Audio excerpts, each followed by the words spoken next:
Clive Barker Podcast audio commentaries. Thanks to your generous donations to our Kickstarter funding campaign, Clive Barker Podcast presents Fundraiser 3. Hell on Earth.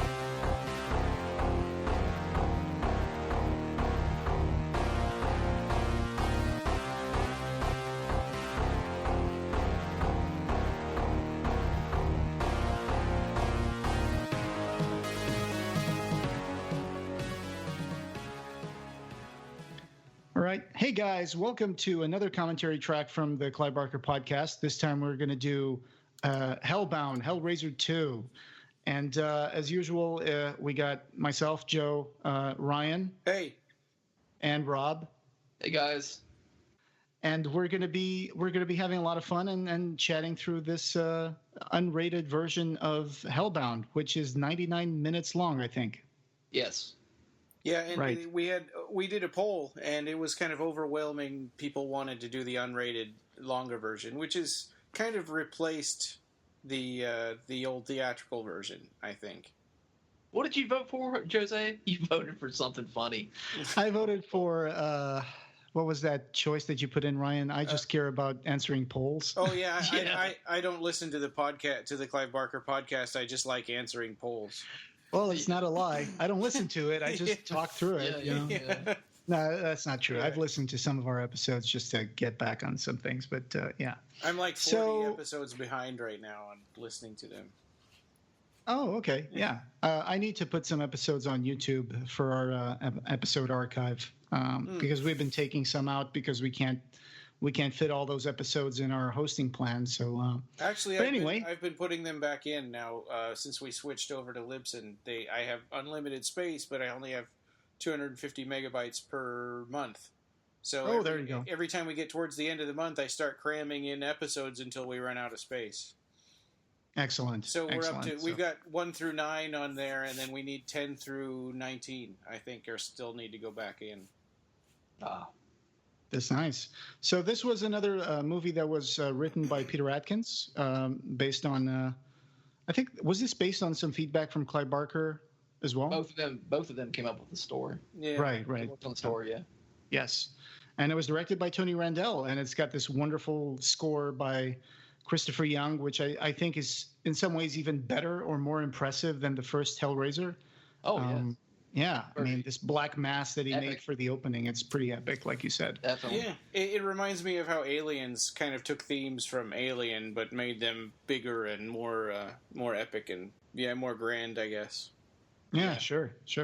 So as usual, we're going to ask you guys to sync up the movie so you can go through it synced with us. So I would suggest you guys sync it up to as soon as the New World Pictures logo starts. That's when you hit play. So are you guys ready? Oh, yeah, definitely. All right. Well, Ryan, do you want to do a countdown? All right. 3, 2, 1, play. There we go. Okay, I've got the little globe showing up there, the New World Pictures. Yeah, which was a company created by Roger Corman. Oh, that's cool. Always like that image. Yeah. So New World Pictures, which was later bought by the guys who ended up producing Hellraiser 3. Larry Coupin and another guy.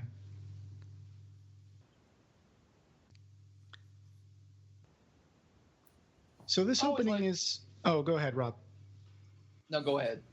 I was going to say, so this opening, there's 2 different versions of it. One of them has Pinhead showing up saying, "We'll tear your soul apart."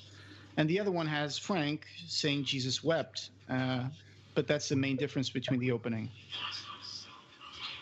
I was also thinking maybe they did that because they wanted to show more Pinhead, give the fans. Oh. I think maybe a selling point for that character. Mm-hmm. Or because it was too bloody with Frank opening it. So I grew up watching a cut version of Hellbound. Mm-hmm. Me too. I had a VHS, Portuguese VHS of Hellraiser, and I just saw that thing so many times. So when I saw the new, I think most years I just had a dubbed copy of it that I because I had 2 VCRs. Yeah, that's awesome. I've more than made up for it now. You know, when they show I like- flashbacks of the previous movie, I always like. I miss that. Them Yeah. doing that with movies, you know?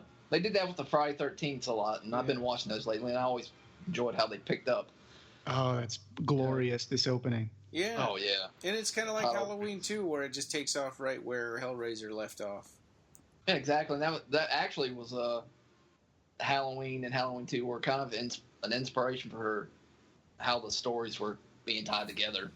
Mm. I was kind of curious with this extended edition. We don't ever call it like director's cut. In fact, it's not really even hardly mentioned at all that it's a new version. So I'm wondering who was in charge of the changes that were made to this.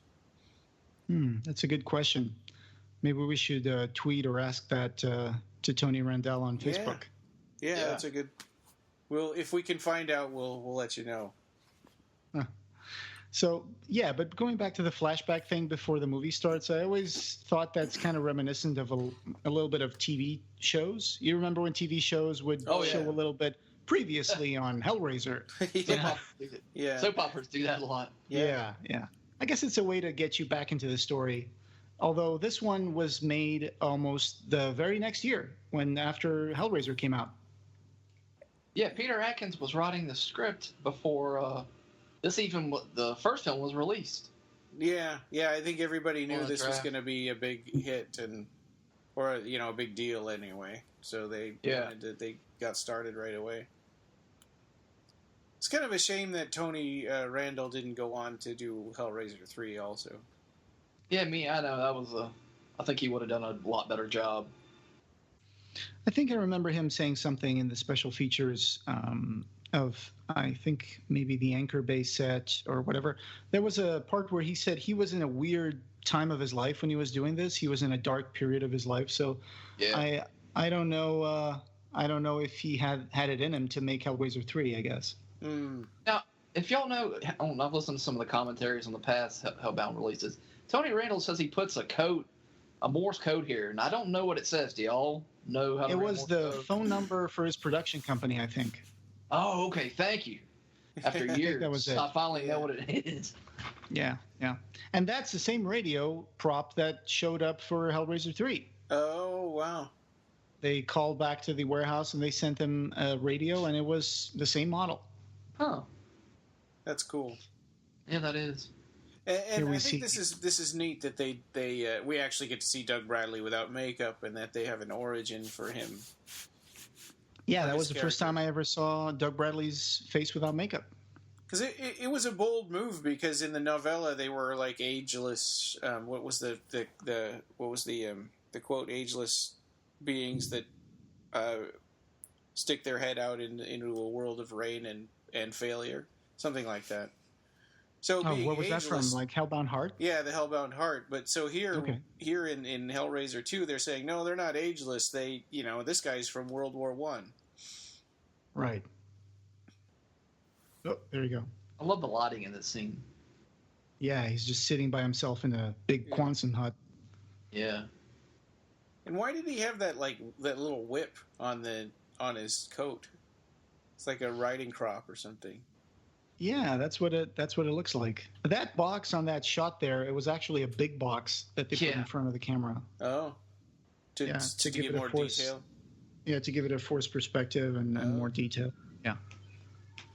Oof.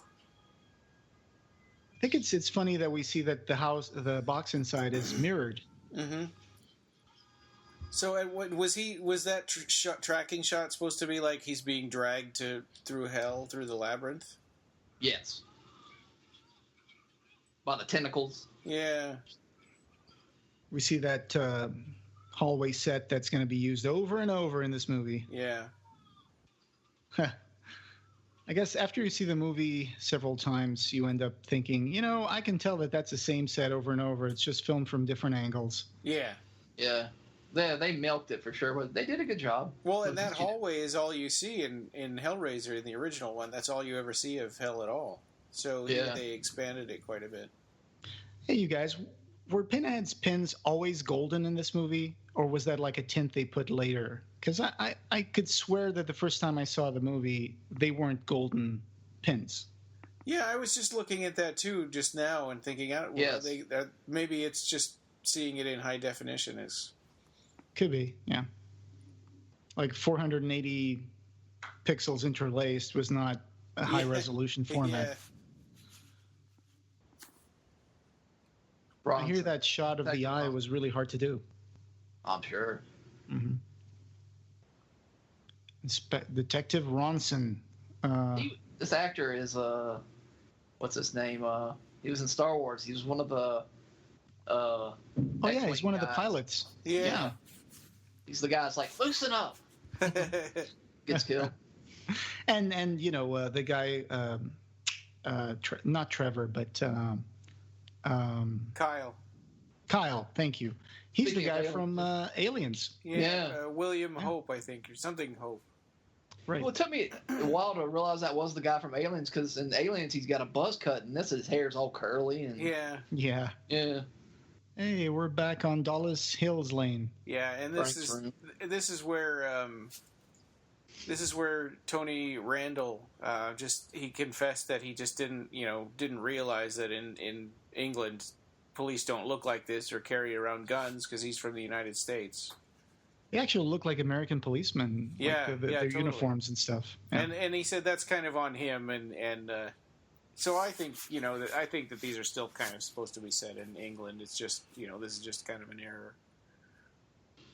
Well, Detective Ronson, he's not British, so again, this doesn't seem to take place in England, true. right? It's just weird. It is weird. Oh, there goes that. But she's not that far away from the house that was definitely in England, because Julia was back on her own turf. I love the depth on this shot. You can see both Kirsty and Ronson. Yeah. Oh yeah. And the lighting, with the rain coming down the window. Yeah. Mm-hmm. It's probably someone with a hose just spraying it. Yeah. Now, I brought this up in the Hellraiser commentary. In the first film, if Christie was at the Chenard Institute, because those doors look the same. The way the rooms even look the same. This room looks like the same room from Hellraiser 1, where Kirsty is awakens after passing out on the street. Quick bit of trivia. Detective Ronson was initially going to be called Detective Gillette. And both Ronson and Gillette are brands of, shaving cream. Shaving cream, lighters and pens and stuff like that. Yeah. So That's Peter being funny. Ronson's kind of a jerk, and typically jerks get killed in horror movies, but I think we don't really see him again. Yeah, that's true. Interesting enough, though, Peter was going to do, we'll save the story for Hellraiser 3. He had another story with that character. Oh, really? That he came up with for part 3. That didn't get used. Oh, that's cool. And this actress is no, wait, that's not Catherine Chevalier. That's not her. Chevalier. I always thought that was the same character, that they were they were doing brain surgery on Tiffany's mother. But this is a different person, and arguably probably unnecessary surgery that everybody's just kind of okay with. Rob, I think you were one of the people who mentioned this that I heard say, but this movie has a lot of the lighting in this movie is very colorful, and you can see that there's some green lights in the background, and when they go into hell, it kind of reminds me a little bit of the colors in Suspiria. Yeah, it's very Dario Argento kind of lighting, and that was also one of the main inspirations. They wanted to look like that. Mm-hmm. I like the contrast between the light and the darkness of the background. Yeah. Originally, that was not the monologue that Dr. Chenard was saying at the beginning, so they redubbed that later. If you find a copy of the script, you'll be able to read what the monologue was originally. But it was very close in meaning, I guess.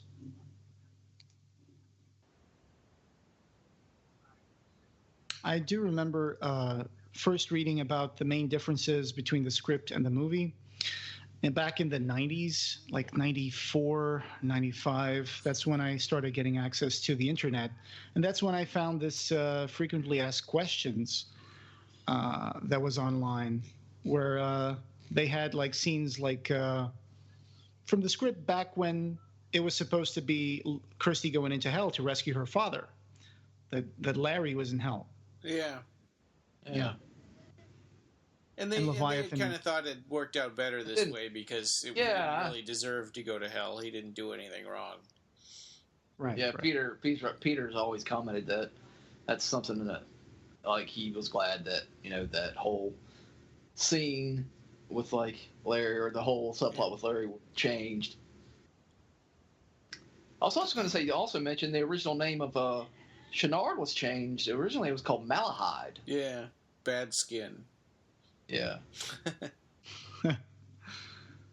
So, and Paul Kane's Servants of Hell book actually used that name. Yeah, I know. That's what was story. Cool. Yeah, I really like that.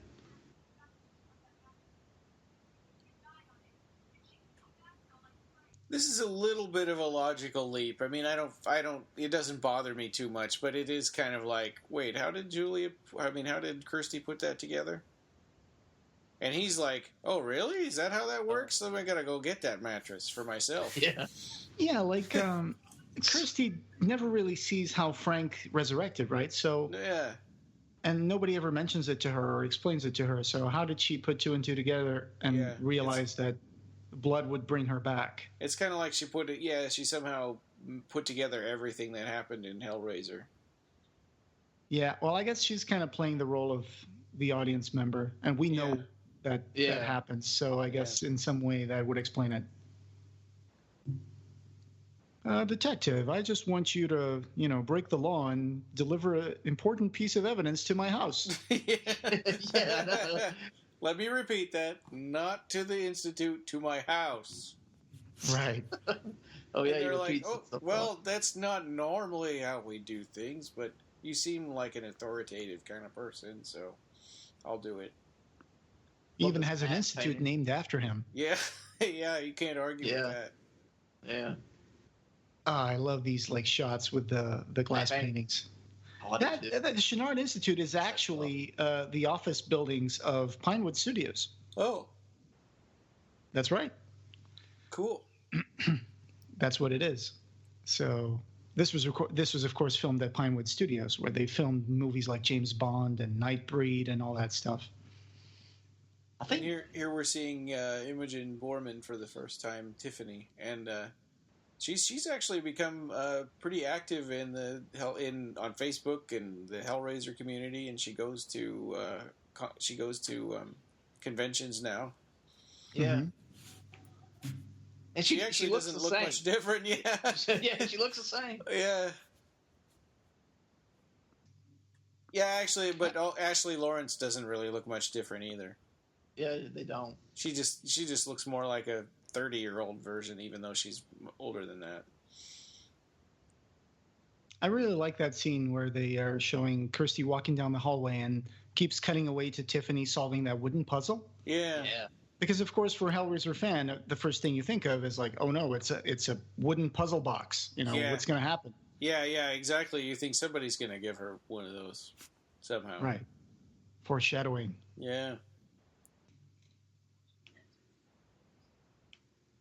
She's an interesting character. She has a funny story arc, although her story is very gruesome. Yeah. It's implied, but... Yeah, it's never really explained exactly what happened to her mother. Did Chenard really kidnap her mother and murder her or something? That's what it looks like. What I gathered from it, yeah. Yeah. There's all this crazy, crazy stuff going on in this institute, and nobody seems to give a rip about it. It's all like, well, it's Chenard's in charge. I don't really like what they're doing in the basement, but, it's his place. Yeah, how would he keep that hidden, I mean, and that's another thing that Paul Kane put in his Servants of Hell book that takes place like 100 years ago. But one of the things that we just missed there was when Kyle gives Kirsty the pills, and he was saying they're only to help you sleep. Originally, the dialogue in the script was different. The dialogue was a little sillier. He was like, anyway, let's concentrate on you for a moment. Want to suck on this for me? And then Kirsty would look up at him sharply, He is preferring a pill and grinning facetiously. And she said, "Hey, good joke, Kyle. Do you always come on to the mentally ill?" Yeah. That's Peter for you. That's Peter. Yeah. Yeah, and I could see that probably wouldn't work with these two actors. You know. Oh, and Kirsty would say, "Jesus, I'm glad I'm not paying for this place." Yeah. Now, Because- the way when they were shooting that part with, which is Frank, Yeah. that as actually though they thought at the time the filmmakers that was supposed to be Larry. Yeah. Really? Yeah, it really was. Yeah. It was him asking for help. And Doug Bradley has said that this is his least favorite Hellraiser movie because there's so much going on at once. Like, she's trying to find Larry, who's really Frank, and we got Julia versus Frank, and Dr. Chenard versus Kirsty and Tiffany, and Kirsty versus the Pinhead and the other Cenobites. So there's a huge amount of stuff to follow. It takes a lot of chances, and I respected it for that. Yeah. You know, it tries to give you more bang for the buck, but for the most part, I think they accomplished a lot of good stuff. The biggest chance, and the thing that took me a long time to forgive this movie, was just the way they so nonchalantly dispatched all of the Cenobites. Yeah. And they swapped him out for a guy who just makes puns all the time, like Freddy Krueger, and then he dies. So then there's nobody. Pleasant day. Yeah. Pleasant day, yeah. 105 years. Now that guy came back in the deleted surgeon scene. If y'all seen that. Oh, Yeah. They actually had I some saw more, that. yeah. I saw that today in preparation for this, and there was a part where he's like just wheeling himself down the hallway, going like 105 years, 105 years, Yeah. 105 years. And then he says something to Kirsty and Tiffany as they walk by. It's like, it's all good and fine, but it doesn't cut the mustard or something like that. It's just saying random stuff. Yeah. Oh, that was the accountant for Hellbound. Yeah, I know. Oh, that guy, the screaming guy? Yeah. Right. Wow. I had no idea. They mentioned that in the commentary track. And there's Frank.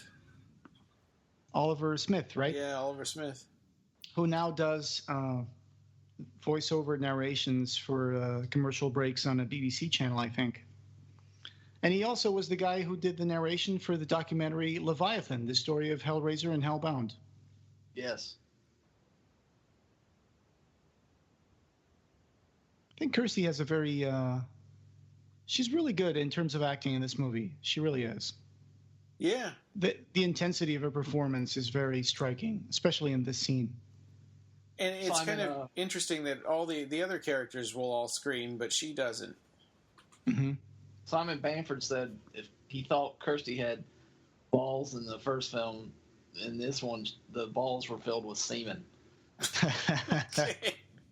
I took that he said that from the Leviathan documentary. Oh, man. Oh, boy. Yeah. Well, Kirsty is the kind of character who, when she's put under pressure, she doesn't fold, she focuses. So Yeah. it's like they put pressure on her and she kind of turns into a diamond instead of just breaking apart. That's she's the final girl. And she went into Hellraiser saying, I don't want to be all glamorous, and I want to be grimy and realistic, and it seems like that's kind of carrying forward into this movie too, because she's kind of all sweaty and. Mm-hmm. And her hair is curlier than in the first movie. Yeah. Like, let me make that clear: the house, not the hospital. Yeah.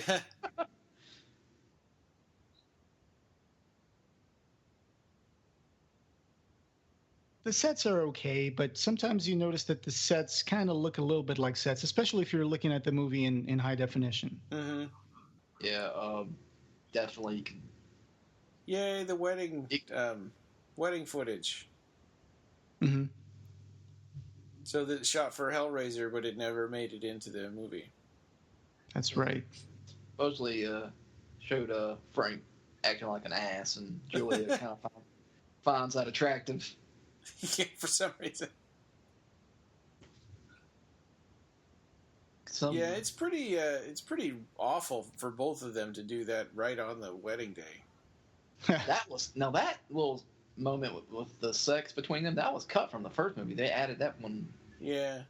Exactly. This film. But it's interesting that both Frank and Harry D'Amour have tattoos on their backs. Yeah.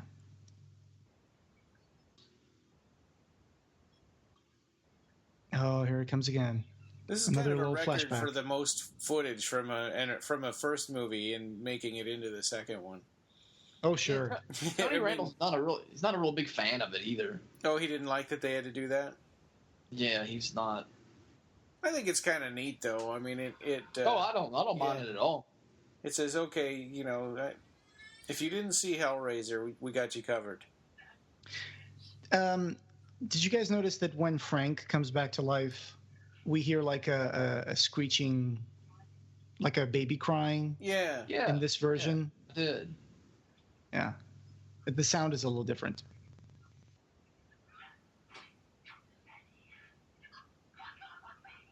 And his voice was different there. Like it was a different take or something, maybe. Yeah. Or maybe it wasn't dubbed over. Maybe it was the original, voice. So, some people say that the special effects are a little dated, and, you have to say, yeah, they are a little dated, especially when it's drawn stuff, the lightning. Yeah. But it still works because them. this movie is from 1987, so you have to, And I don't want anybody to go George Lucas on the movie. No way. Yeah. Well, and Clive Barker drew that stuff on the film cells himself. Yeah. Oh, wow. That's hard work. Yeah. That's Rotoscoping by hand is a very time-consuming process. yeah.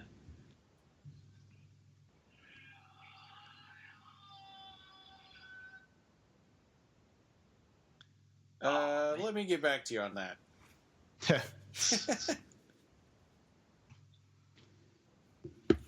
Yeah, it's a pretty long flashback. In retrospect, yeah, they should probably have cut it a little closer to a little shorter. I guess for pacing, but this film, this film is not about pacing at all. There's so much weird stuff going on all at once. That's right. I love that. One of the things that made this movie not have enough money to do all the things they wanted to do in the beginning was in October 1987, which was really close to the shooting date for this movie, Black Monday hit, which was a stock market crash around the world, and ended up cutting a lot of the budget in terms of converting dollars to pounds and stuff, and they lost a lot of money in the process. So that's why they had to rethink some parts of this movie because their budget was slashed because of Black Monday. Why Leviathan is a geometrical shape model instead of a monster. Yeah. Oh, that's one of the things. That's why that was changed. Wow, I didn't know they were. Well, that's why they didn't have enough money to make the movie, more visually interesting. Although I still think it's very visually interesting. Yeah, No, yeah. definitely. It just kind of forced it into a different creative direction, which is cool. I'm very fascinated by the stuff on Chenard's walls here, and I've spent years trying to track down and identify all those things. Like that's a tarot card over there on the wall, and then there's like a Tibetan crab engraving that I also discovered. There's some mummies, some Egyptian mummies on the wall. A labyrinth. The Hand of Glory or something over there. Yeah, that's right. Next to the monkey skeleton. Yeah. So Chenard is kind of Chenard is kind of a mixture between an enlightened man of science, and at the same time he has this underbelly to him, which is Aleister Crowley or something. Yeah, exactly. Very into the occult and stuff. Which is borrowed pretty heavily from Clive Barker, I think, because he'll have characters that don't care about where the lines blur between science and magic. Oh yeah, like Great and Secret Show. Yeah. Like Fletcher, who was a very unorthodox scientist. Yeah. Yeah. So it's kind of interesting too. They're sort of making this institute like a model for hell, right? You've got everything looking normal above, and then you go down one floor, and and you're basically in hell. Yeah. I was very reminded of A Nightmare on Elm Street whenever I see this basement. Oh yeah. Well, You're look right. at how leaky those pipes are. God dang, it really are. That's like, you know how high Dr. Chenard's water bill is? Yep. Now, I think some of those shots were taken from the deleted surgeon scene. I love the fact that on the overhead hallway there, they have like the glass tile wall. You see someone like pushing a cart, and it's like, are they pushing like a dead body in that thing or something? Oh, Yeah. If you actually look on your Blu-ray at what the article says, it has nothing to do with the titles. Yeah. I do that a lot too, and sometimes like the first few sentences will, but yeah, on those it didn't have anything to do. And there's the picture that a lot of Doug Bradley fans have signed by Doug Bradley. Yep, that's the same box. I hope to do that one day. Buy some. Have some three glass. of them all with the glass domes? Yeah. I had a friend that had a box like that, not all three, but just one in a case like that. Well, Max sells them, those glass domes. So I have one. Oh, does it? Yeah, And there's also I broke on one. Amazon Max and stuff. Sent me a new dome for free. Oh, that was nice. Yeah. I'm trying to imagine Chenard driving to his house in his car with a guy in a straitjacket. Yeah. What, like in the passenger seat, or? Well, do you think Yeah. his house is like next door, isn't it? They could have walked over, I guess. Oh, is it supposed to be? I always wondered about that because it seems like it's in a secluded place in the suburbs. Yeah. But then Kyle sort of wandered over from the hospital too, didn't he? I don't know. I don't really know. That's a good point. And speaking of Aleister Crowley, there is a picture of Aleister Crowley on Chenard's wall. Oh, really? Yes. Yeah.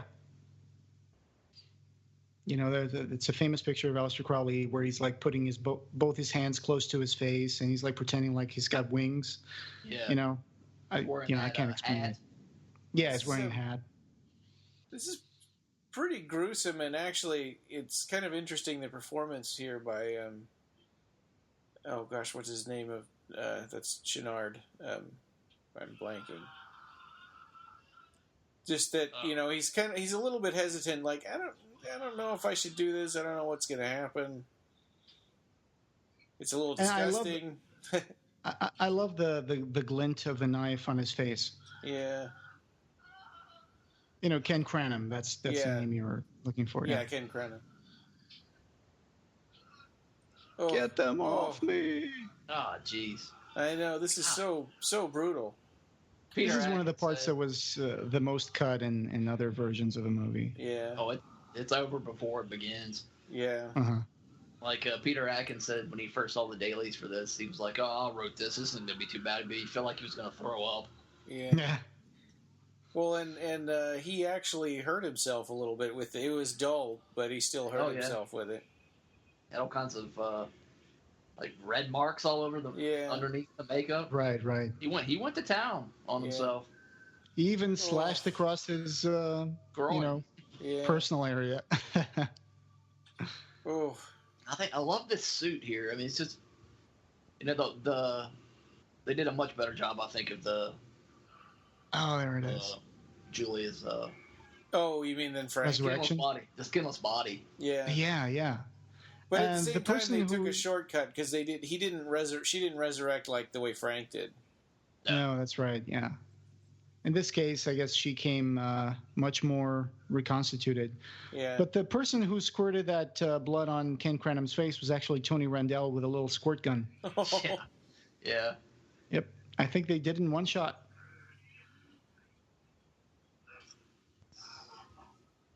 It's just the music and the music so and this this whole is so sequence. kind of tribal. Is this music in the soundtrack CD? I think so. Oh yeah, now it sounds more Hellraiser. Poor Mr. Browning. Yeah. Browning, that's his name. Yeah.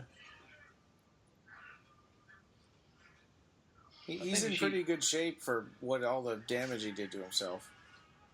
The part where she puts her hand in the back of his head, that's added, I think. Yeah, Oh, that wasn't in that's the first versions that I saw. So Deborah Joel, that was the name of the actress who played Skinless Julia. She was a really skinny actress. And, I think I have somewhere on my Facebook a message from Jeff Portas, a comment on an image of Skinless Julia that I posted once, where he was explaining the makeup. I'll see if I can find that, and I'll get back to this. Overall, it's just a very, gross classic horror scene. Yeah. That was definitely something you didn't, see at the time. I guess people were like, "Man, what is this?" Yeah. Made people feel really uncomfortable. An interesting clash is the visual thing of Julia killing a man and then turning around and becoming vulnerable and saying, "Help me." Yeah. It's like, okay, I'll just nudge this towards your general direction. There you go. And except for flashbacks, we've gone a long time in the movie now, and we haven't seen Pinhead at all. And that's kind of become more mandatory later on. You gotta get Pinhead in there early, or Yeah, you're right. Or put him in at some point in the movie. Someone has to open the box and he'll show up. yeah, doesn't by show up. himself lecturing people. He never really showed up in the first two movies like that much, and originally in Part 4, he was originally supposed to come in later too. Mm-hmm. Right, yeah. They really had to rework the story to make that happen because he didn't even exist in the Past segment. Yeah, exactly. They did a great job on that whole prosthetic thing. Yeah. The Oh, suit. yeah. You see all the veins and stuff, and Yeah. The bones and the spinal column and the rib cage. yeah. Just amazing. Yeah, nowadays they would have done it with CGI probably. Well, you know it. How do you think that would look CGI wise today? Fake. Yeah, I mean they could make things pulse and stuff, but at the same time it wouldn't look like it's a real object or a real person, standing there with them. Yeah.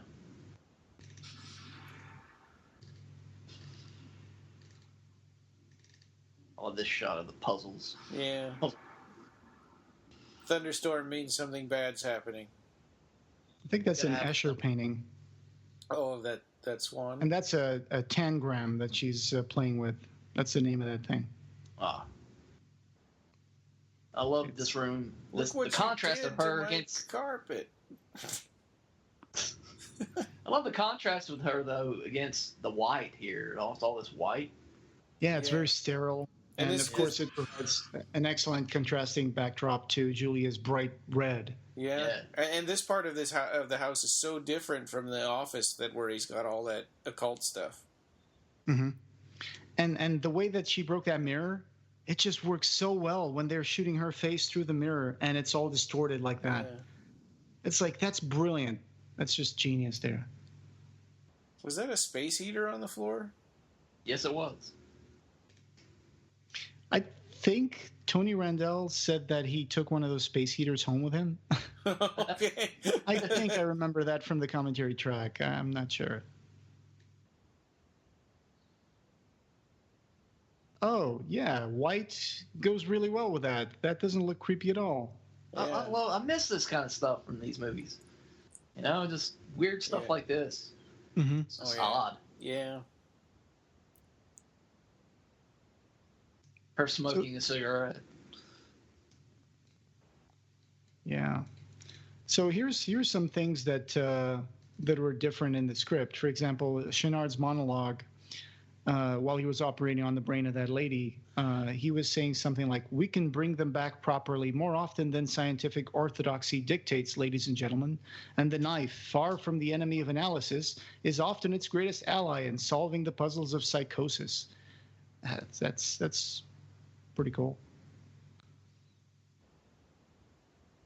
And they mirror that scene of the brain operating on the brain in Hellseeker. Hellseeker. That's right. Thank you.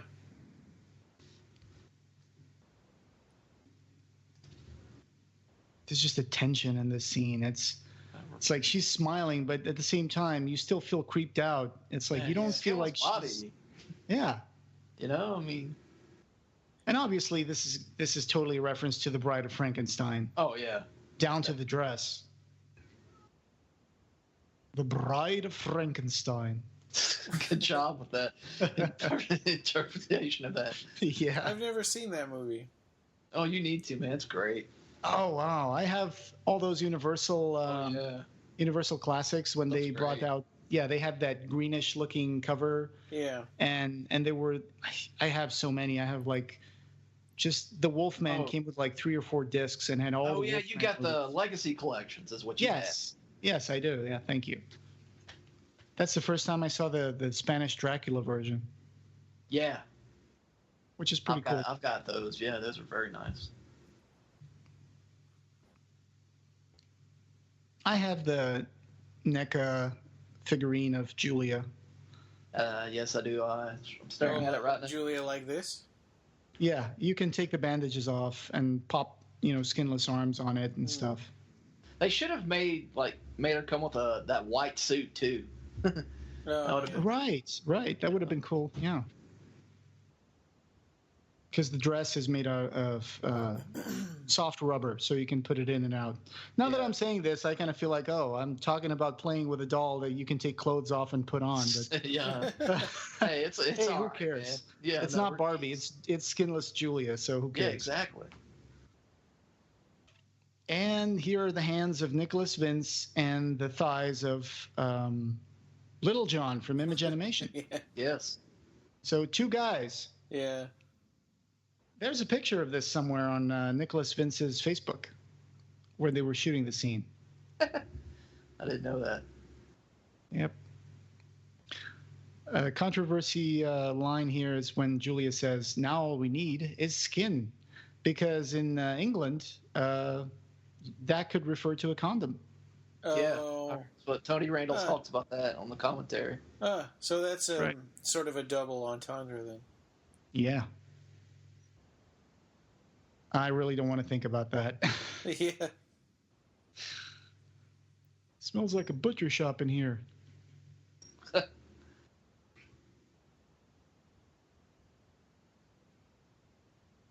Well, if this was done today, I'm sure the shot of Kirsty taking a shower would involve nudity.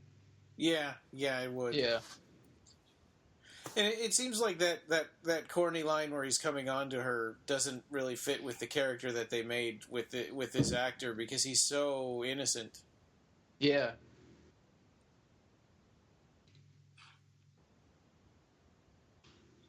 Here's a review that was posted in the Chicago Sun-Times on December of '98. Oh, is that Roger Ebert? No, it's from Peter Keogh from the Chicago Sun-Times. It said, "Hellbound is a sea of mythological images and illusions. There is the Frankenstein myth, the mad doctor who loses control. There's certainly the theme of Orpheus in the underworld, the difference being that it's a daughter in search of her father as opposed to Orpheus looking for Eurydice. Mm-hmm. There is the classic imagery of the labyrinth, the Minotaur, and a whole bunch of allusions to other horror movies. But I don't think any of these things are essential to the picture. They are there for whoever wants them, but for those who want a good time on Friday night, the picture is a roller coaster ride." That's cool. Yeah. Roger Ebert just ripped this movie apart. Yeah. We ought to put in the show notes the Siskel and Ebert video. There they have it on there on the. Oh really? YouTube, yeah. You give it you give it half a star. Oh God. Half a star. That's right. Yeah. He only gave the first little 1. So yeah, that's. He gave it a star, and he still has that review up on their website. December 23rd, 1988. Yeah. He made fun of the fact that screaming the name Kirsty. Yeah, they're screaming the name Kirsty and Tiffany and Kirsty and Tiffany. Yeah. Anyway, he said that Hellbound Hellraiser II was an ideal movie for audiences with little taste and atrophied attention spans who want to glance at the screen occasionally and is certain that something is still happening up there. If you fit that description, you have probably not read this far, but what the heck? We believe in full-service reviews around here. Wow. You're welcome. Jeez. Talk about and he also, confrontational. later on, he also was in that big long debate with Clive Barker about video games aren't art. Do you remember Yes. Yeah, that was around the time of Jericho or Yeah. Undying or something. Mm-hmm. Yeah, and so he's got some seriously biased opinions, and it seems like he kind of skewers horror movies. And he doesn't take video games seriously, even though they're way harder to make. And Well, horror has always been kind of a bastard genre. Yeah. Oh, yeah. When it comes to like serious cinephiles, they never take it very seriously. Like, yeah, They were always hard on films like this. But I will give Ebert credit. He did like Candyman. He gave Candyman 3 stars. oh really? And he did like Lord of Illusions. How do you? Yeah, I wonder what kind of review he would have given to like Hellraiser 8.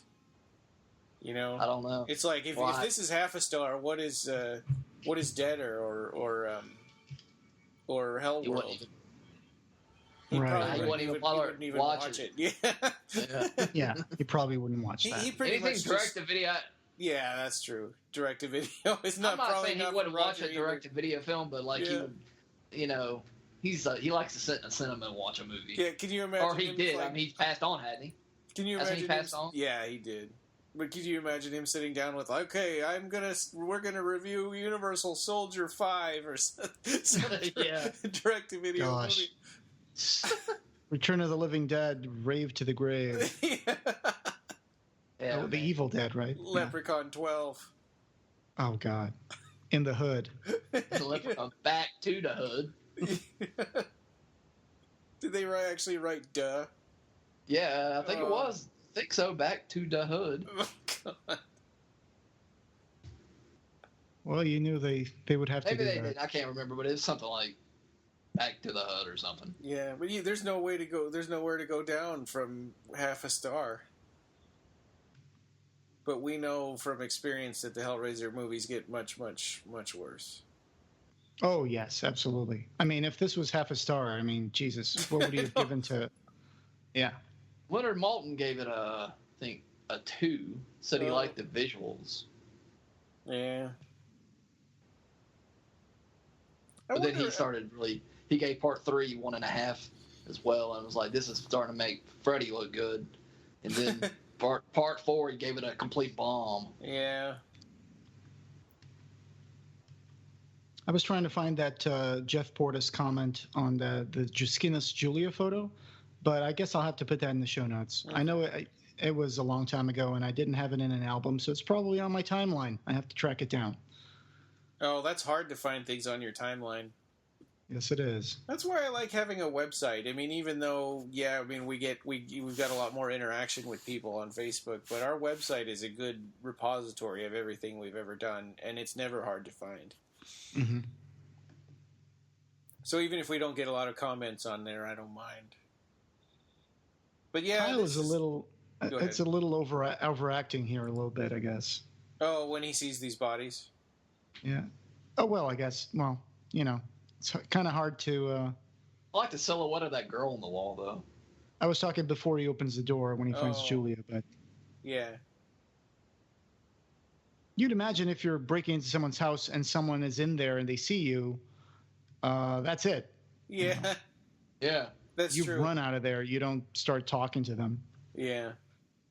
Well, and Julie is trying to trick him into thinking she's one of the victims or something, or she's being held captive, or Yeah. I don't know what exactly he thinks she is, but he's kind of. This is horrible.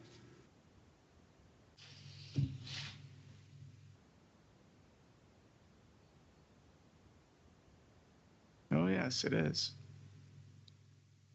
Yeah. It sure took a lot of dead bodies for Julia to get back to the way she used to be. Yeah. I mean, when you think about how many it took Frank to become human. He never did grow his skin. Yeah. He had to take it. That's right. Yeah. Had killed 4 people, maybe, I think, in that movie. Yeah. Mhm.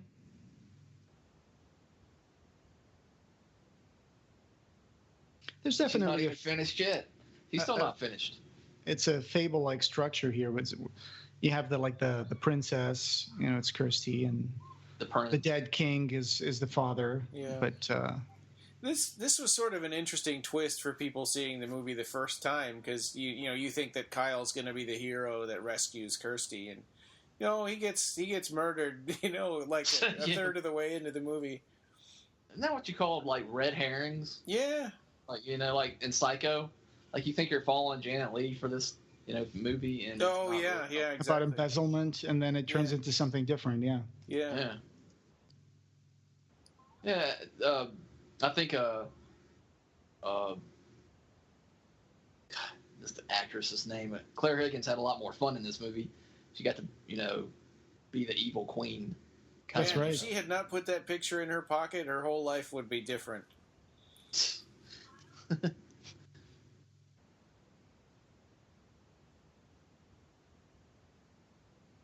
I just wonder how she recognized that that might have been Pinhead, because when you look at it, I don't know. To me, Doug Bradley without makeup just looks so harmless. Yeah.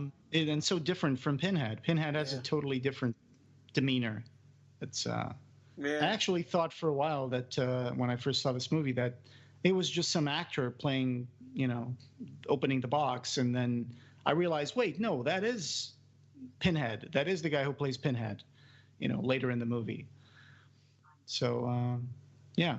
Do y'all think this room kind of resembles the basement from Hellraiser in a way?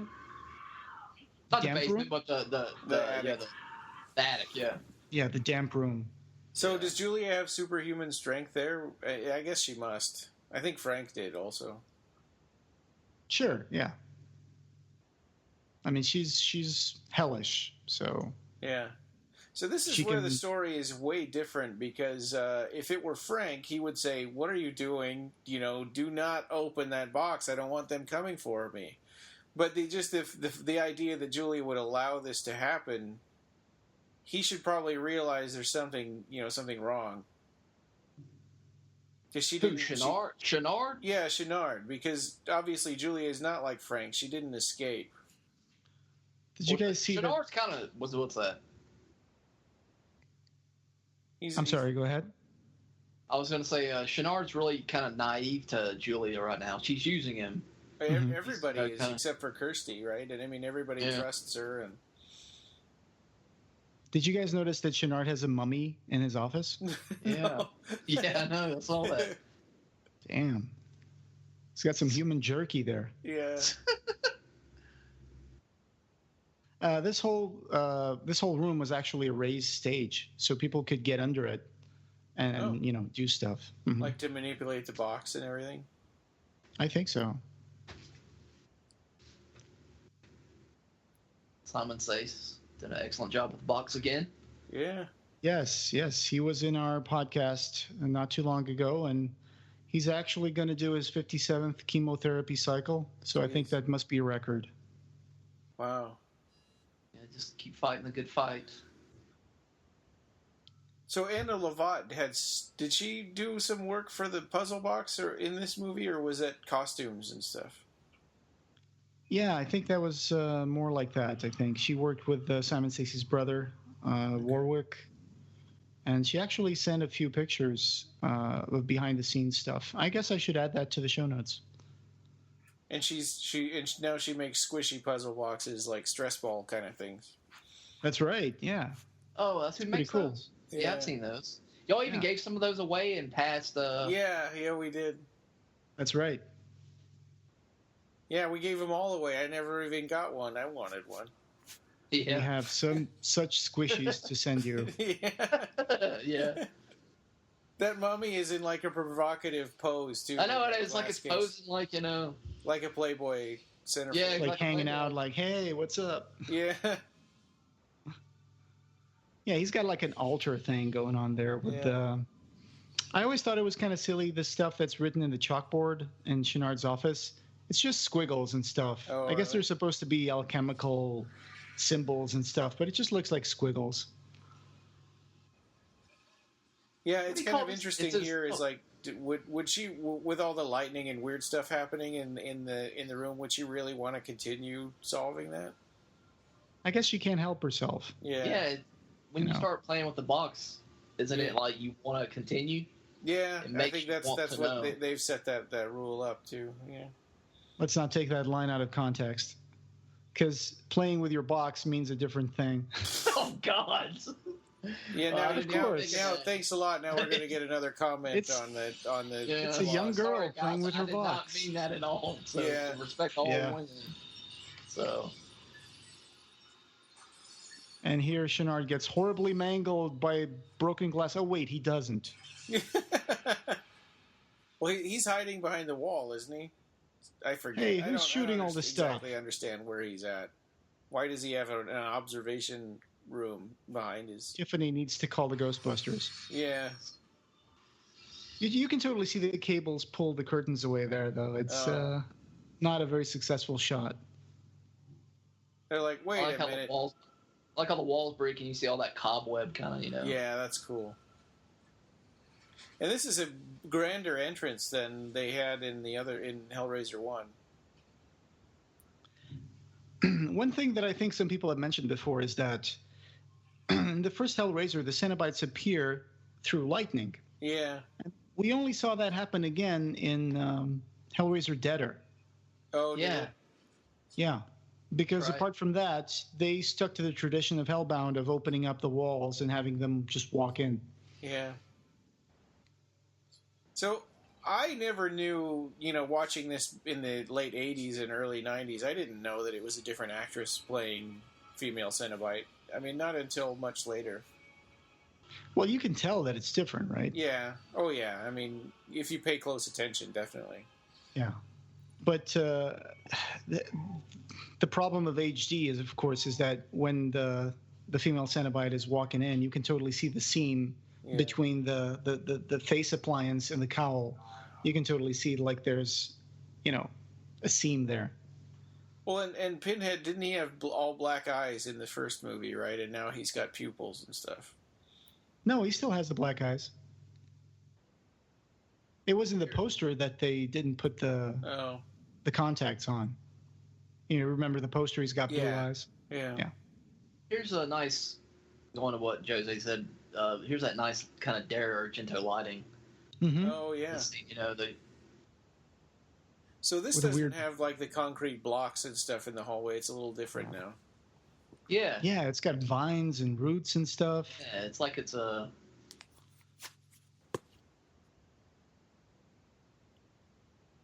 It's more of a Dante's Inferno or something. Yeah.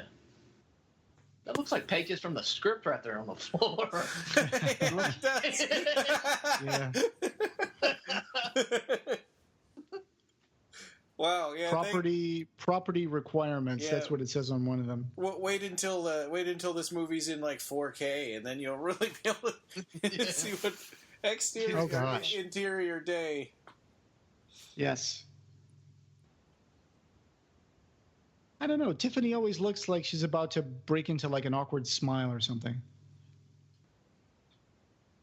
That I never noticed that camera angle turning the whole room sideways like that. Is she really supposed to be tilting, or is it just the camera? You never noticed that? I think that's really good because it transmits the disorientation of Christy when she wakes up. Yeah, that's probably more what it's about. It's not really the house is twisting, but one of the things that they also kind of stuck with for Hellraiser sequels to come was that every time the Cenobites appear, regardless of what sort of construction the room you're in is made of, there's always going to be the light coming through the slats of, a wall that's made out of stucco. Even though for example, Hellseeker, when Trevor is in the basement of the morgue, it's obviously a cinder block basement. Yeah. But they still find a way to get the light through the stucco slats at some point. I love this scene. My favorite scene, I think, in the movie. Oh, this carnival? Yeah, I mean, it's just creepy. Oh, yeah. Dolly Dimples. Yeah. And the clown. I just have an obsession with clowns and them, the eyeballs. There's Catherine right. Chevalier. We had her on the podcast, actually. We're probably the only podcast she's been on. That's right. That's cool. I didn't know that. Yeah. And she was also Rachel in Nightbreed. Yeah.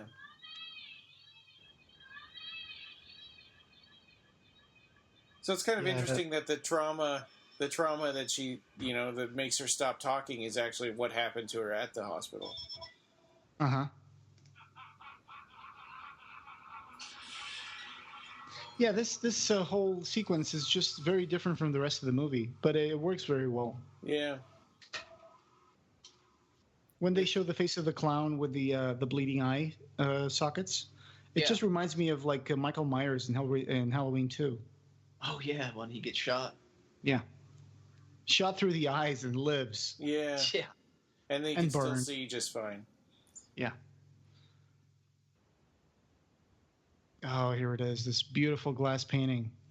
Yeah, great stuff. Cliff something. I'm trying to remember the name of the guy with the glass painting. So I've got Kirsty running through the hallways right now. Watch when she hits the wall. Oh, no, wait a minute. So here we are in the new scene. She just sort of appeared right in this old house.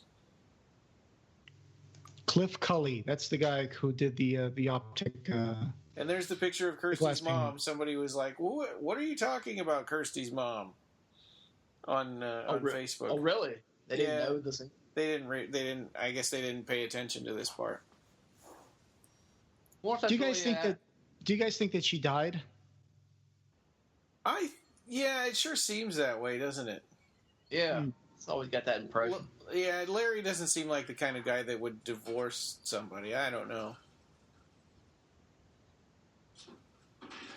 And somebody just yanked the leg out from under that dresser so it would fall over.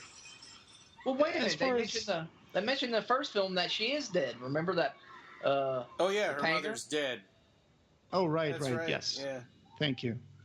This scene first emerged in a Japanese Laserdisc, and then later it was put back into the movie. Again, like you brought up, Ryan, I have no idea who edited it back in. Maybe the people who were producing who were managing the later editions of the movie. It doesn't hurt anything. I mean, the pacing is just odd in this movie anyway, so you might as well put it all back in. Yeah, but for example, the surgeon scene, I think it didn't work at all. I saw it this morning, and the pacing is all wrong, and if shatter in the elevator. Yeah, and if the scene is bad, then there's no reason for it. Right. One of the NECA series of Hellraiser figurines actually brought with each figurine a piece that would, for the first series, I think it was you'd make the box, a plastic box. Yeah. But for the second or third one, I think you could build a giant Leviathan with a little light inside him, and that was cool. In the third one, the third series, I think you could build the Pillar of Souls. So his pins are still gold. Yeah. Right now. Mm-hmm. She's so lucky that they didn't put that right into her. I love the close-ups of the Cenobites here. It's really amazing. Yeah. Courtesy of Image Animation. God, I just love the Cenobites so much. They're so amazing. Yeah, it felt like a big betrayal though when they get murdered here. Yeah. Well, I love that line, the way it echoes through the halls. Flash, flash. And at the time, that was the last Hellraiser movie I'd seen, so it's kind of like, okay, now everybody's dead, and now what? Until Hellraiser 3 came out. I agree with you. I wish there would have been a bigger fight, but at the end, Peter Atkins brings up a good point that they were kind of vulnerable. Yeah. In that moment, for some reason. Yeah. Well, I think that it makes sense. I just don't like it. Yeah, you just don't like them. Yeah. Yeah. And then Pinhead wasn't really supposed to come back. I think at this movie they were trying to kill off Pinhead and be like, all right, Pinhead's dead. And they were going to make Julia. Yeah, they were going to make Julia the evil queen. But of course, Julia wasn't interested in becoming a slasher typecast. Actress. So. And they always kept in the first four films. They were always trying to get that kind of villainous female villainous across, even in Bloodline with Angelique. Yeah. Clive wanted to have that kind of character. But not so much in 3, I guess. No. He had nothing to do with 3. I mean, not really. I mean, just a little. Well, in 3, they had that actress that later went to play in a very successful role in Star Trek. Oh, yeah, right. Watch the wall. The wall just shaked there. Oh, really? Yeah. Yeah, when she bumps into it. And in high definition, all these vines and stuff kind of look like you're in a Spirit Halloween superstore or something, but Like advertising. Send us a check. yeah. I think it was in the Books of the Damned, the comic books that came out in the 90s from Marvel. It might have been written by John Rossum. There was a whole thing about this flora of hell that was like life invading the labyrinth of Leviathan. Whenever the doorway was open, that life would find a way to enter the labyrinth and start taking a hold there. And yeah, because honestly, why would there be vines in hell? Yeah. But it was kind of like this thing, like life trying to invade the confines of hell. Well, yeah, and in that series, they when you go into the Nightbreed series, it was kind of like chaos versus order, and Leviathan was all about death and order and stillness, and the Nightbreed were chaos and life. Right. So it was inevitable that they would go to war at some point. Again, Cliff Cully's beautiful glass painting of the labyrinth. Yeah. I guess in that analogy that movie critic was talking about the Minotaur, I guess he would call the Minotaur would be the engineer monster. Yeah. Yes. Yeah. Now, the engineer was supposed to come back in this scene for a small moment, right? I've seen pictures or something. Oh. Jeez. Yeah, wow. So, we've talked about this before, but I think it's a real shame that the Labyrinth and Leviathan just got sort of, dumped to the side in every single subsequent Hellraiser movie. Yeah. I agree. Yeah. Well, like in Hellseeker or Deader, I think. In Deader, they do show when the reporter goes into the basement of the House of the Deaders. It kind of turns a little bit into like this weird looking basement that almost looks like it's got these arches and stuff, like it's almost part of the labyrinth. But I think that's more coincidence rather than intentional. Yep, in this part, in the original script, Chenard wanted to go back.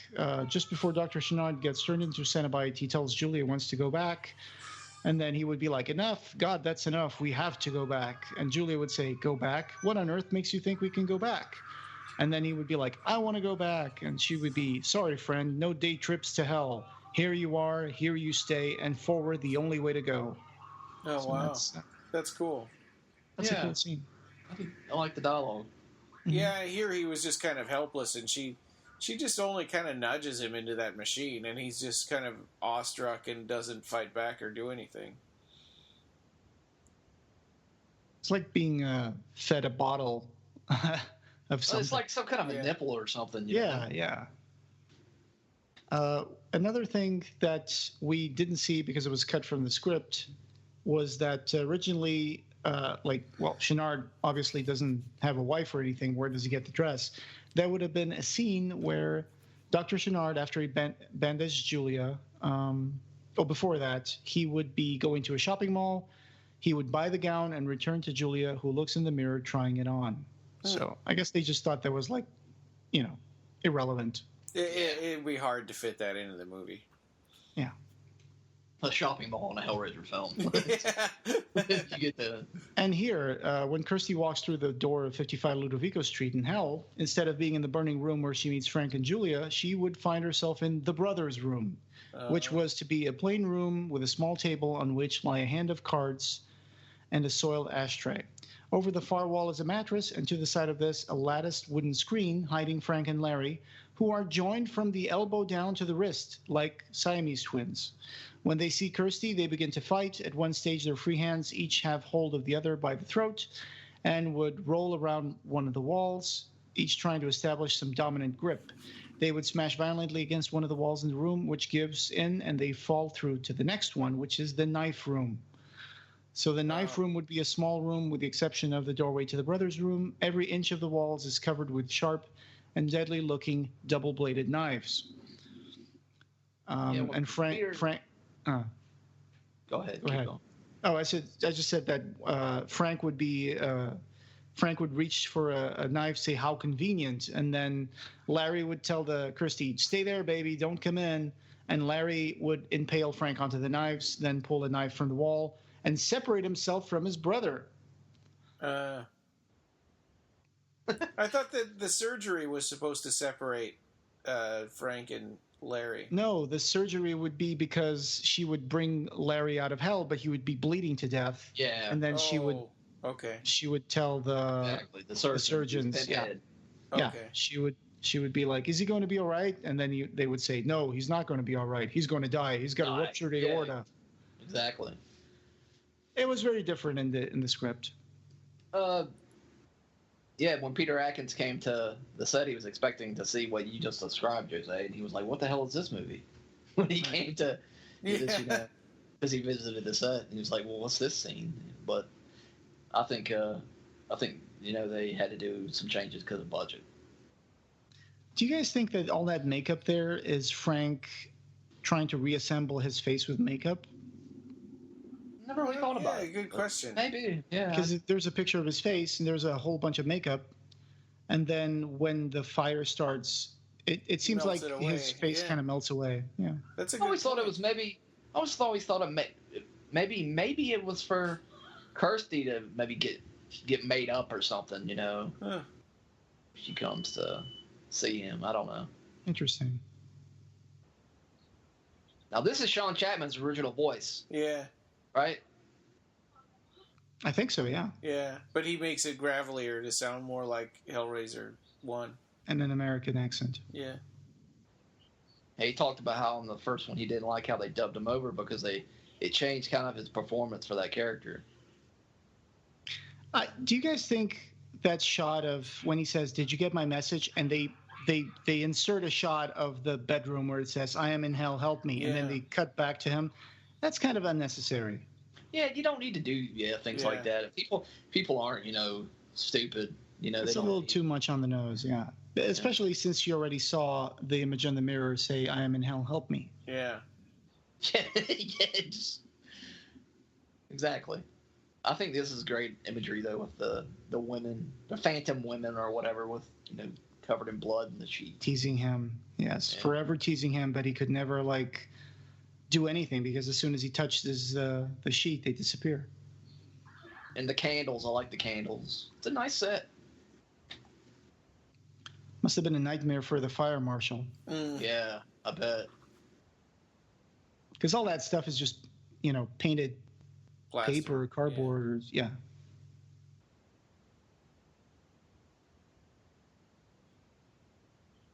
He really comes off as very, very sleazy in this scene. Yeah. Does.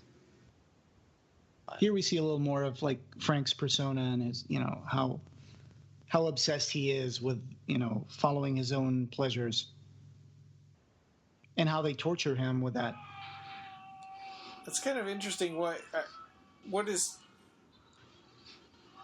Do you guys understand why this is happening right now?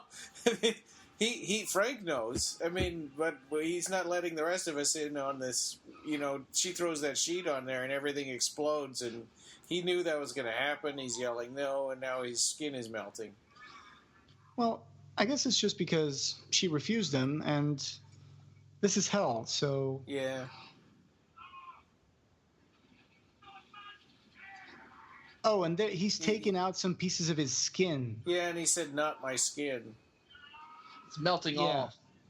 He's kind of a narcissist, right? And that's why I asked about the makeup, because it seems like he had it's not his real skin. It seems like something that he made himself up to look normal again, but in reality, he's skinless in hell. Oh, that's an interesting point. I like that. Huh. Think of it like that. Like he wants to look, handsome, but he's denied that. Yeah, it's not like he can, suck souls like he did on Earth to get skin again. Right, So, right. I mean, you bring up a good point. That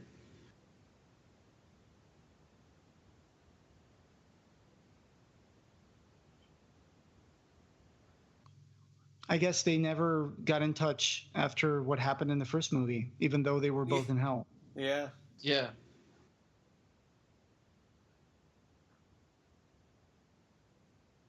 It's interesting that these souls can just walk around here, especially, well, Julia can do that because she was sent back by Leviathan, so she's not subjected to being a prisoner like Frank is. Yeah. But it's interesting that this whole segment has no Cenobites in it, and they're not needed Yeah. because the infernal presence in this scene is Julia.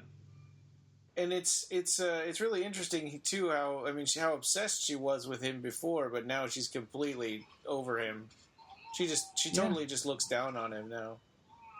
Murder has a way of doing that. Yeah. Love how that fire just erupted behind her. She actually got a little Oops. singed by that fire because she was a little too close to That's it. right. Oh. Yeah. Now, They dropped that and they didn't pick it up again? Now this is where the moment where I've seen pictures where the engineer shows up somewhere and was what's supposed to show up. Mm-hmm. You know what I'm talking about, Jose? Yes. Picture? Yeah. There's a picture of the engineer in Hellbound, and it was just never used. But they had a brand new sculpt of the engineer. It looked better than the first one, I thought. It looked a little more sleek, and yeah. Was it in the script, or was it just something they did on day of filming? I think it was in the script. Was it? Okay. I'd have to check.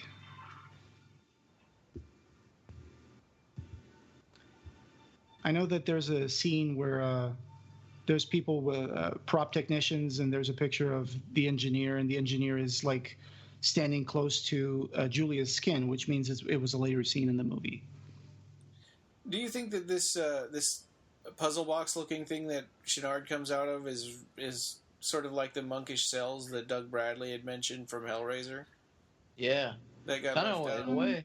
I think people always refer to this as kind of like the Cenobite maker, Yeah. more like a that's sarcophagus. yeah. I wonder Is if it might have been a leftover something, from the original Hellraiser. Yeah, here comes the Penosaurus. Yeah. Yeah. God. Seriously, that's what they called it. Yeah. Oh, really? Yeah. They had a blast doing this, like Image Animation. There are several pictures of behind the scenes where they were like just putting it in between their legs and like laughing it up and wow. in the studio and stuff. Yeah. That's great. There's also several people who played the Shenard. I think at least a couple of stunt guys, or maybe just one. You can tell that it's not Ken Cranham in some of those scenes. That it seems like it's a different face structure. It's in the flying shots. Mm-hmm.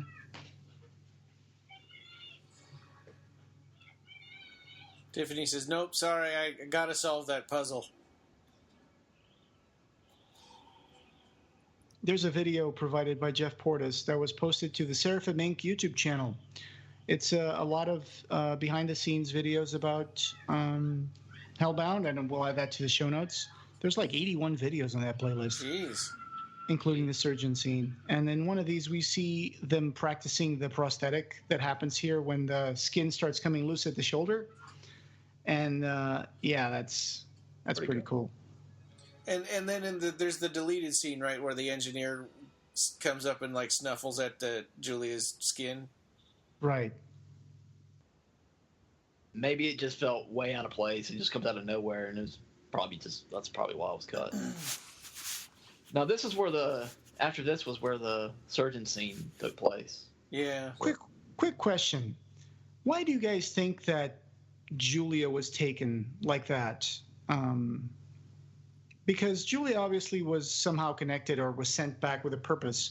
I guess her purpose was done because Leviathan wanted Channard, and he got him. Yeah. Yeah, maybe. I think you're right. She was being used as well. Leviathan is. So yeah, I mean, was that supposed to suck people up so that Leviathan could eat them or something? Or I think it was just supposed to catch them, but Julia got caught in the middle. Yeah. I don't know. It just seemed like if she was really connected to Leviathan, then there was so much more that Julia could do for him. You know, she could bring back more souls or something. Yeah. Like Julia said, he wanted souls, and I brought you. Yeah. You know, he could make a whole army of Cenobites if yeah, you know, Julia could keep coming back. So it seems like Julia's arc ends in kind of an abrupt way in the movie, and if you think about it for a while, why does it end so abruptly? What happens there? It's like, did Leviathan just sabotage himself there? Originally, there were supposed to be more scenes of hell, I think, in the script that show how hell's coming into Earth. What was it? Wasn't there a scene? Okay, we're going to see whether Chatter has. You can see his eyes. Wasn't there? There was a scene that showed him getting some kind of clip. Apparently, mental patients don't have any sense of pain. There was supposed to be a scene written in the script that would show Chatter being in some sort of like beauty parlor or something. Beauty parlor in hell, getting like the scar tissue flap taken out of his face, and then you would reveal his eyes. Yeah. You see that in the trailer. Because, well, you just see in the trailer, you see him in the elevator scene that's part of the surgeon scene. But I don't think it was ever filmed, that whole thing with him, like, revealing his eyes or getting the scar tissue taken out. I think they just didn't do that. Okay. I agree. I agree. I think the lines. I didn't like that he got so hammy with these like one-liners. Yeah. Yeah. Who's his audience supposed to be? They don't. None of those people are going to appreciate that. So now the Chatterer has his eyes.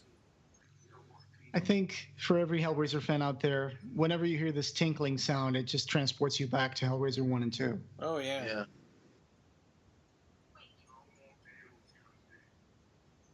It's time to play.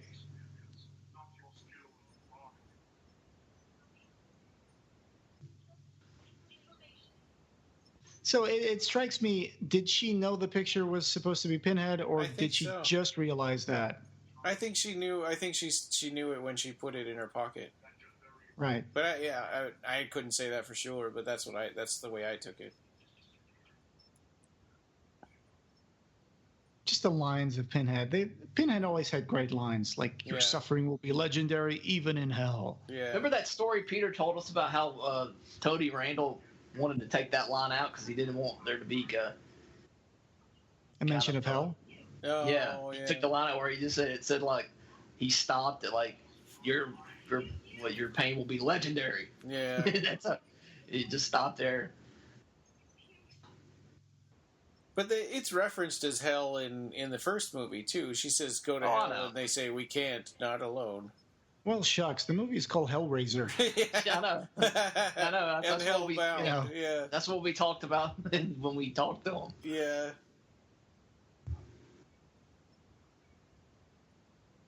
And there's a lot of conversation, especially from the old Hellraiser forums, about, Leviathan killed Pinhead because of the sin of remembrance. And that's just made up stuff from the fans. I mean, there's no such thing as a sin of remembrance. Yeah, I mean, I think it's more like you guys are useless to me now that, now that you're remembering that you remember human lives. Yeah. Yeah. That you have doubts, that you question. Yeah. Although, obviously, obviously Channard still remembers his past life. I love that finger coming out of that snake and just going like, "Come here, Tiffany." Yeah. That looks so hokey. Oh man, this is one of the scenes in the Hellraiser franchises that has spawned the most animated GIFs. especially these shots of Pinhead just looking to the side and then looking back slowly. It's like, they're just amazing. Yeah, I love that. I just, it's just like, at this point, from this point on, it's kind of like, oh. When I first saw this, I was expecting a big fight scene. I will say this. Yeah. I started getting really excited. Yeah, and it's kind of like, well, now we get to see what the Chatterer can do, and what and they die. Yeah, female Cenobite can do, and it's like, no, they just stand there and make faces at him. But I did think it was cool. It kind of showed them, oh, these people are, they're all. When he showed the Chatterer as a kid. Yeah. Yeah, and none of those people are actually the actors who play the Cenobites. Yeah. That kind of bummed them out, actually. Yeah. They didn't they wish they could have been The Chatterer being a kid is actually very disturbing. Yeah, it is. Yeah. It makes you wonder what happened there. What was the story behind that? Yeah, how did they get him to look human again, or look? And like they show Tiffany looking at the kid, really scared. And I wonder if Tiffany's thinking was that a kid who also opened up puzzles like her? Yeah. Yeah. I thought they did a story in the Epic Hellraiser comics about him. I could be wrong. I remember that Nicholas Vince wrote a story about the Chatterer called Look See. Yeah. Where he said it was a comedian from the 30s or something. Oh, cool. I've not read that. Okay, I'll add that to the show notes. Yeah, he was kind of his response to, to this scene. And he references Clive Barker in the story as if Clive Barker was a guy who used the real story of the Chatterer to that makeup thing is really awesome. Where, the throat slice there. That got cut down a lot. Yes. That was like you said earlier, in the scene that I saw in my VHS, that was over before it began. Yeah. Maybe he sobs once and that's it. That's it. Meanwhile, at the Chenard Institute, Leviathan just showed up right over the top of the Institute. I don't think I ever noticed that before. Yeah. Just for in a couple of quick frames, yeah. Wow. None of them even got up out of their beds. No. Crazies have taken over the Institute. Yeah.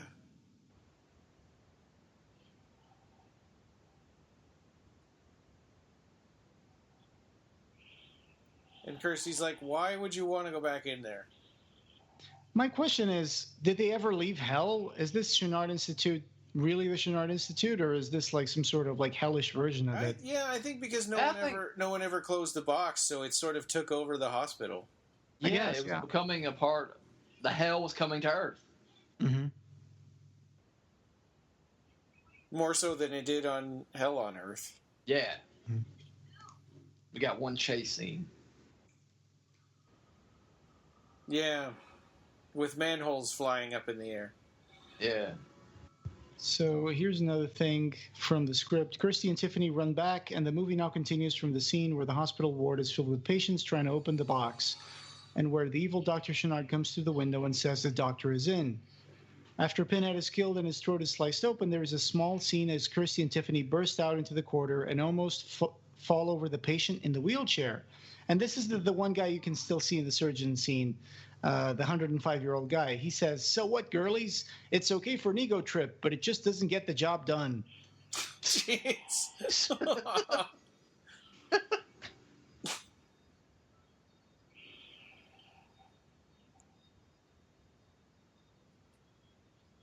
almost an Escher painting.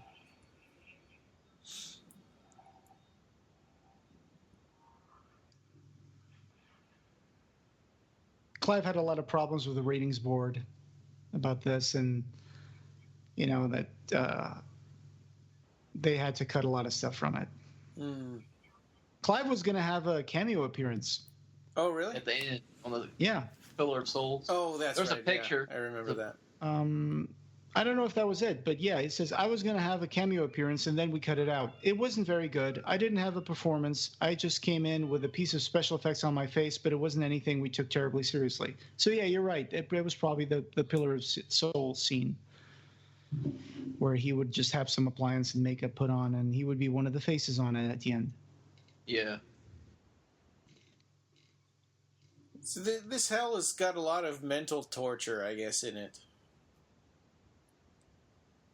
Leviathan shines its black light on you, and it makes you remember traumatic stuff. All the bad things, yeah. Yeah. Leviathan's filled, I guess, with a lot of mental torture of everybody that comes there. Yeah. And opens their, the box. The only thing knows their past or something like that. The only thing I criticize about this movie is that usually a good horror movie has to have some sort of rules, and this movie doesn't seem to have a lot of rules. No. It seems to make things up as they go along, or the characters all of a sudden know that there's this rule they have to follow, but they never explain to the audience how they find out that. Yeah. One of the things is Tiffany discovering that it's a puzzle, and, I guess because she's obsessed with puzzles, but that makes how her, would she know she's that... a puzzle expert. Yeah. And she says, oh, hey, this thing looks like Leviathan. Maybe if I change this, it'll change that. Yeah, I guess I can see that. Yeah, it's a little bit of a stretch, but kind of like Kirsty understanding everything about what happened to her in the first movie. Hey, I remember seeing these hand snakes for sale at the prop store. Oh, really? Yeah. I know some Hellraiser fans, or one or two, who has these props. Like, they're framed and everything. It's pretty impressive. Like, that's not Ken Yeah, I Cramer, was right? just looking at that, too. That looked like totally like a different guy. But all this close-up stuff the close-ups are him, yeah. Yeah. I like the costume they did for Chenard. I do, too. It's very much on par with the other costumes for the Cenobites, but it's very original. Mm-hmm. He just talks too much. Yeah. He doesn't say that. His lines aren't as the movie. When he first showed up, he was all kind of Freddy Krueger like with his lines, but then it became more, not as silly. Yeah. He's laughing, I know, but I don't consider that. So now, I guess if he's pushing her towards that Cenobite chamber box, then maybe he is supposed to be taking Julia's place.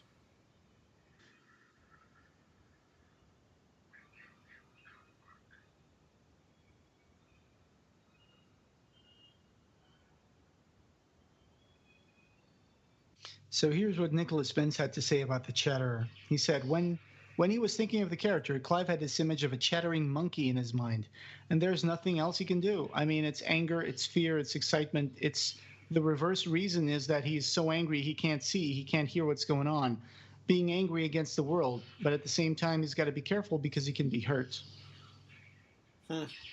Wow. And then he goes on to talk about the scene of the elevator where he loses his fingers. He says, it was when he was being mean.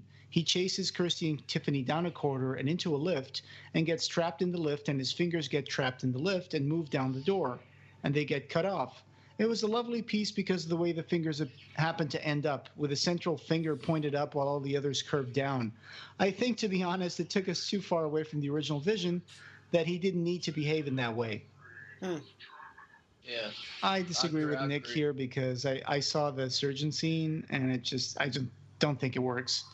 No. Especially when Chatterer gets his hand trapped and he starts screaming like, oh! Yeah. So do you think this scene happened because she solved the puzzle box and now Leviathan's sort of going crazy? It's more like he's weakened, like he's put to sleep or something. I always thought it was like he's being put to sleep because he's changing his configuration. But then his tentacles are kind of flailing around, right, and rips his head off. Right. Because the idea is that Chenard was connected directly to Leviathan. Yeah. But the tentacle is still like leftover from the original idea of Leviathan being a Cthulhu-like creature, like a big pulsating glob of evil with tentacles. Except here, he has no tentacles coming out of him. So, there's stuff that got lost in the changes. In the script called The Great Wound? The Great Wound? Yeah, The Great Wound was what the original name of the Leviathan was called. Oh, wow. Yes, they talk about that in the Scarlet Box book that Phil and Sarah did. Oh, cool. Okay, I don't have that. So originally spat out like this kind of embryonic sac, and that's how the Cenobites were formed. Oh, wow! I don't remember. That's fantastic. Huh.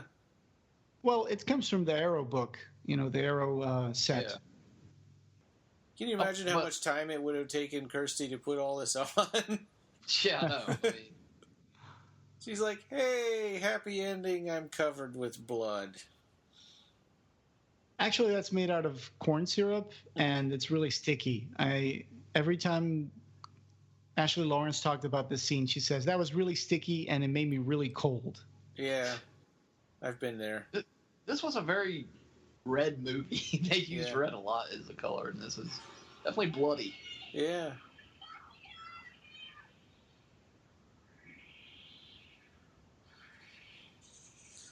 So do you think that the idea was that maybe they were she destroyed Hell by changing that puzzle box?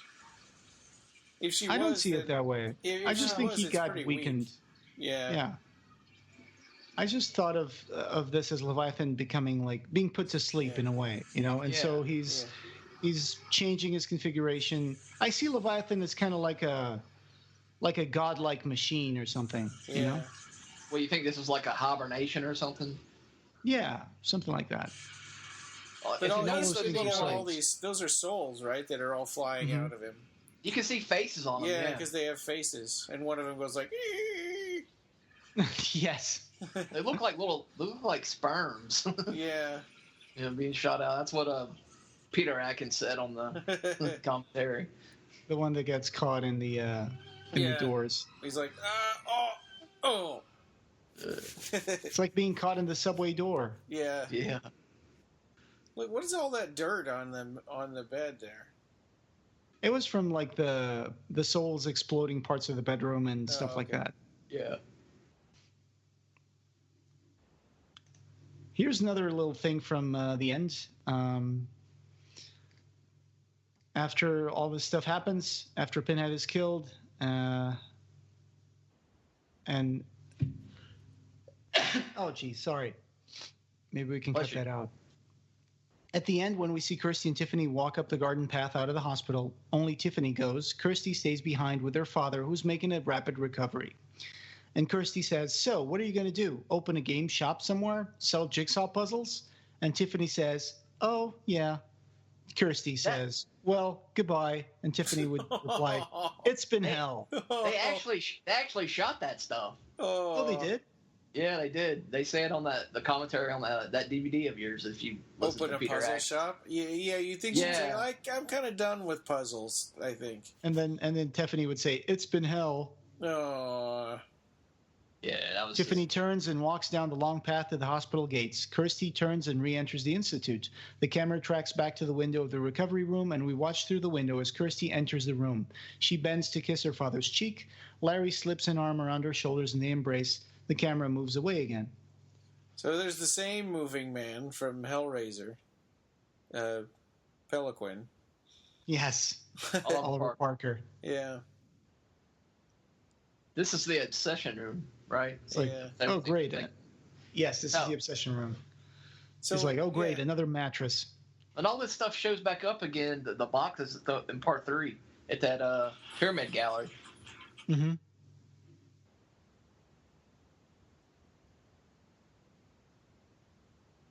Chomp. That palm tree doesn't look too happy. Looks totally out of place. Yeah. Yeah. Why would he have a palm tree in his house? So again, this would be a different ending. Instead of the pillar rising out of the mattress, Julia does. Julia Yeah. would be fully fleshed, fully skinned, fully dressed. She is in a replica of the dress Chenard bought for her, but this one is jet black. She looks fabulous.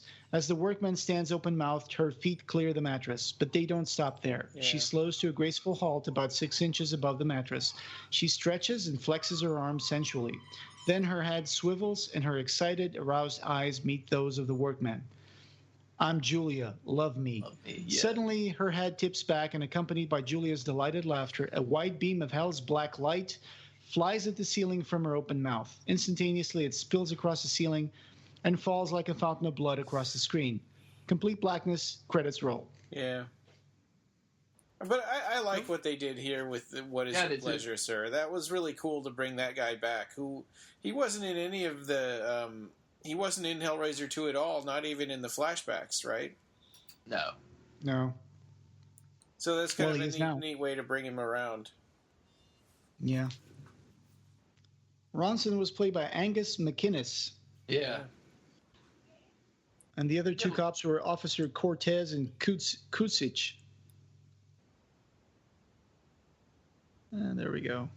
I think I personally, it's my taste. I personally enjoy Hellbound. Yeah. I don't think it's a better film than Hellraiser made, but I enjoy it more than the first film. I guess maybe on the sense of entertainment. Mm-hmm. It just, it's taken the series in a direction. I wish that would have been it seemed like the original intentions for the third film were to go, again, expand the mythology. If there's a script for Hellraiser 3 that was written by Peter Atkins that wasn't used, it actually was actually pretty cool. Yeah, I would have taken everything in a different direction, especially they would kind of revamp Pinhead's character. He would be brought back from a weird sort of vat in a ceremony done by a renegade priest, and he would collect like pieces of Pinhead from the torture pillar and throw them in a vat and resurrect him. Well, and so here the Hellraiser 3 that we got, that pillar is so different from the one at the end of Hellraiser 2. You kind of wonder, is this supposed to be the same thing? Yeah. I don't think of it as the same thing. I think of it as like a sarcophagus for Pinhead's essence. Yeah. But it's really the only thing that connects Hellraiser 2 to Hellraiser 3 besides that video footage of Kirsty. I may be wrong, but in Hellraiser 3, they call that the soul pillar and not the torture pillar. Oh. Those are different Okay. Oh, okay. Because I mean, but the torture pillar really, exists. It came out of the mattress, and then there's a pillar with Pinhead's face on it in the next movie. Oh yeah, good point. Huh.